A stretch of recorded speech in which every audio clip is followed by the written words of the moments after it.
दरम्यान आजच्या मंत्रिमंडळाच्या बैठकीत अनेक महत्त्वाचे निर्णय घेण्यात आलेले आहेत। कोणकोणते ते निर्णय आहेत त्या निर्णयांवरती एक नजर टाकूयात।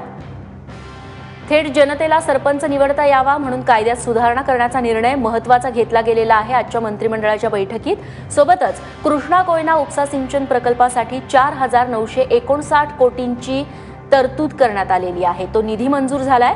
सोबतच सांगली कोल्हापूरमधल्या कायमस्वरूपी दुष्काळग्रस्त क्षेत्राला याचा मोठा फायदा होणार आहे, जो निधी मंजूर झालेला आहे। त्यामुळे नैना अंतर्गत येणाऱ्या 270 गावांच्या पाणी पुरवठ्यासाठी कर्जतमधलं कोंढाणी धरण आता सिडकोला देण्यात येणार आहे।